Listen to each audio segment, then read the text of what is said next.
Hello everyone, welcome back to study central. इस video में हम लोग गेट के टॉपिक से डिस्कस करते हैं अचीवमेंट्स ऑफ गेट, यानी कि general agreement on trade and tariff के क्या क्या अचीवमेंट्स थे। अचीवमेंट्स में सबसे पहला पॉइंट ये आता है कि ये डेवलपिंग कंट्रीज को बेनिफिट करने के लिए बहुत सारी पॉलिसीज या एफर्ट्स लगाई है। तो पहला अचीवमेंट तो ये बन गया कि several effects for benefit of developing countries को हेल्प करने के लिए। फिर आता है हेल्प इन रिड्यूसिंग टैक्सेशन।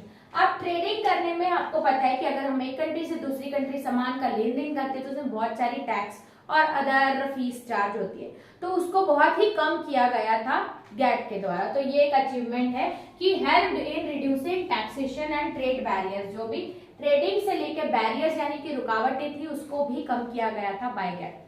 फिर आता है प्रोविजन फॉर। अब इसमें ये एक प्रोविजन बनाई, यानी कि एक सिस्टम बनाई या रूल बनाई कि जो भी अगर agriculture, forestry, mining, fishery, meat ये सब काम करती है उनको अलग से सब्सिडी दी जाएगी, यानी कि ये सारी एक्टिविटीज को प्रमोट करने का भी एक अचीवमेंट है जो गैट को जाता है।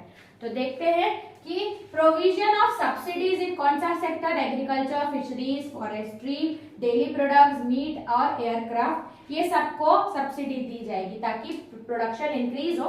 उसके बाद आता है अब एक्सपोर्ट किसका हो रहा था, जो सेमी रॉ प्रोडक्ट है या रॉ प्रोडक्ट है, यानी कि जो पूरे तरीके से फिनिश प्रोडक्ट नहीं बने उनका भी एक्सपोर्ट किया जा रहा था। तो एक तरीके से बिजनेस और kind of trading was expanding.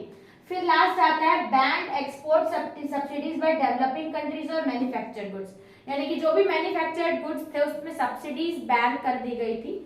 ये तरीके से मैन्युफैक्चर गुड्स को प्रमोट करना ही था, या हैंडमेड प्रोडक्ट्स को मेरे हिसाब से प्रोडक्ट, यानी कि उसको हैंडमेड प्रोडक्ट को डेवलप करना भी एक स्ट्रेटेजी हो सकती है गैट की। तो ये था achievements of GATT. I hope आपको समझ में आया होगा। तो चलते हैं नेक्स्ट वीडियो में, देखते हैं इस चैप्टर का नेक्स्ट टॉपिक। तब तक के लिए थैंक्स फॉर वॉचिंग।